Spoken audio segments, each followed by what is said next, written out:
Inside the AHSAA, your weekly look at Alabama prep athletics. In the Shoals community of Colbert Heights, the color purple has taken an all-important meaning for those who know the Denton family. Danielle Denton, the courageous and inspiring 13-year-old daughter of Colbert Heights High School head football coach Ivan Denton, and his wife Carol, died September 10th from respiratory complications after a long battle with cystic fibrosis. Her funeral was Monday, September 14th. Last Friday night, her older brother Will Denton, a senior quarterback for the Wildcats, turned in one of the top performances of his prep career, completing 18 of 29 passes for 317 yards and 4 touchdowns in a 51-36 win over Clemens. The performance and how the home and visiting communities have responded grabs the AHSAA prep spotlight for Week 4. It was a homecoming night for Clements High School, but more importantly, it was a night the school and community expressed its love and admiration for Danielle and her family by filling the stadium with the color purple, the official color of the Cystic Fibrosis Foundation and a color closely associated with Danielle's valiant effort. It was a long night, said Coach Ivan Denton. That will be with us for a long, long time. Denton said the team and assistant coaches worked hard to prepare for the game and provided incredible support for the head coach and his son. The players really rallied around him, lifted him up, said Denton. We missed the Lauderdale County game, and I think it was good for both of us to get out there and get caught up in the game. Will played well, but so did the entire team. He was only sacked one time, and that was because he scrambled out of the pocket and was caught from behind. It wasn't about winning, but about picking yourself up when you get knocked down and moving forward. The spirit of his daughter was alive and well in the hearts of all the Wildcat players, he said. She had so much courage and strength, said Denton. Unless you lived in our house, no one can know just how much pain she had to deal with. If you didn't know her, you wouldn't even know she was sick. Danielle was diagnosed with cystic fibrosis at age 5. A very bright student and talented artist, Denton's daughter would spend her spare time painting pictures, he said. When she would sell a painting, she would then give the money to the Cystic Fibrosis Foundation. Though she had several extended stays in the hospital, Denton said the family tried to keep things as normal as they could.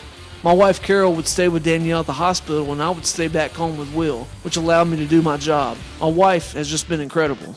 In recent weeks, which Danielle's condition began to take a turn for the worse, Denton said they have been blessed by so many others. We were in Birmingham at Children's Hospital. Brooks High School sent the team some purple spats, so the players were decked out in purple. Colbert County, West Morgan, Sheffield, Cherokee, all the surrounding communities went out of their way to pray for Danielle, to show their love and support. Danielle started a prayer revival of sorts on Facebook, he said. This has been difficult for us, but the prayers and response has been important. We prayed for her to be healed, and I think those prayers have been answered. This has really put what we do each day into perspective. Other highlights from Week 4 included Austin Hallmark of Sardis. The senior wide receiver had 7 receptions for 220 yards with TD catches of 26 and 13 yards in the Lions' 28-7 Class 4A win over Hoax Bluff. He made a diving grab for the 26-yarder and tipped the ball to himself on the 13-yarder. Hallmark also rushed 7 times for 38 yards, including a 14-yard TD run. Brett Clark, New Hope.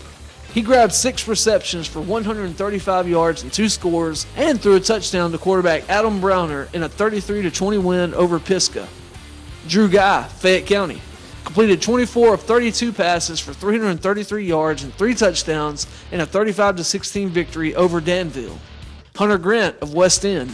He was 13 of 16 passing for 302 yards and 3 touchdowns and ran for 2 more scores in the Patriots' 34-0 Class 2A win over Section. Dylan McQueen, Scottsboro. According to the WWIC announcer and school historian Greg Bell, McQueen became the first Wildcat player in school history to score a rushing TD, a receiving TD, and throw a TD pass in the same game Friday night as Scottsboro lost a double overtime 43-42 decision to Lee Huntsville. Scottsboro's Dylan McQueen rushed 17 times for 121 yards and a TD in a 43-42 double overtime loss to Lee Huntsville.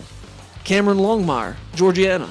The Georgiana sophomore ran for 228 yards and 2 touchdowns last Friday to spark the Panthers to a 38-12 win over Class 1A Region 2 rival McKenzie in a battle of Class 1A unbeaten teams. Longmire also had 11 tackles on defense for Coach Ezell Powell's Panthers, now 5-0. On defense, Will Kirk, Plainview. The senior safety had 2 interceptions returned for touchdowns against Sand Rock in the Bears' 24-7 win. He also had a forced fumble and 3 solo tackles. On offense, he had 2 catches for 34 yards. Until next week, this is Justin Clayton with the AHSAA Radio Network.